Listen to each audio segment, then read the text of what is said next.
So today's kind of bittersweet for me. I'm selling the first Harley I've ever sold. I've sold a handful of Harleys working for Harleys, but I've never sold my own Harley. So this is kind of a bittersweet day. This is the Harley I've ridden the least out of everything. All the Harleys or any bike I've ever owned or built. So thought it was gonna be awesome. I had another hardtail kind of like it, but it was longer and lower, and it ended up riding a lot better.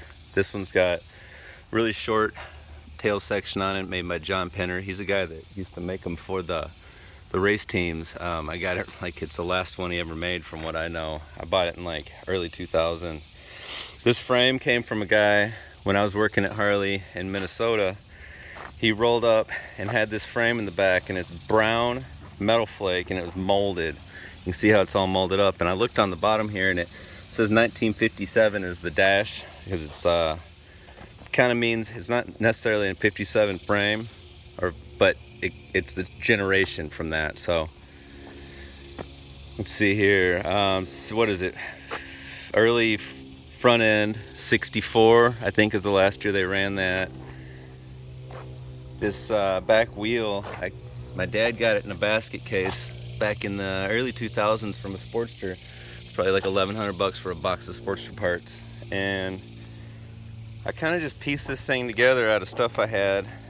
This motor is actually a 1000, so it's supposed to have a little kick out up here for your starter, but my buddy Hans in Minnesota cut it off, put a piece of metal in there, welded it all up, and then you just cut a gasket out of a big PBR 30 pack, and it's worked really good. The only bad thing about that is it's kick only. So I got a kick only, I got a Super B, no accelerator pump, so you can't whip your throttle to get any fuel in there.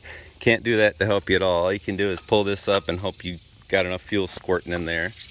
And then she's got points, which actually make it easier to start. So this one ended up being a little challenge. I called it my 2-beer bike because you can only have 2 beers or you wouldn't be able to figure out how to get it started to ride at home. So it was kind of a good deterrent like that. These pipes also came from this basket case that these rims came off of. These are CM rims. They're you're not supposed to run regular tires on those. They're from, I believe, the late 60s, and they only ran them for a handful of years. You're supposed to run CM tires on them only, but regular tires have always held for me on that. So what else we got on here? The old-timey Sportster cover when it had a fullness cell on it. This rim, I drilled this rim out probably early 2000s. Just kind of went to town on it. Turned out pretty cool. It's always worked. This electric Franks also came with that basket case my dad got a long time ago.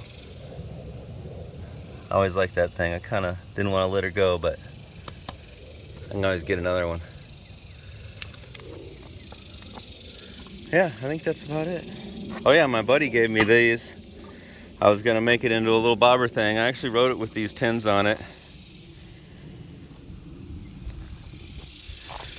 It was a cool little bike, but never rode it a lot, so she's going to a new home where the guy's gonna actually restore it. He's gonna put a swing arm on it because it's all just bolt on.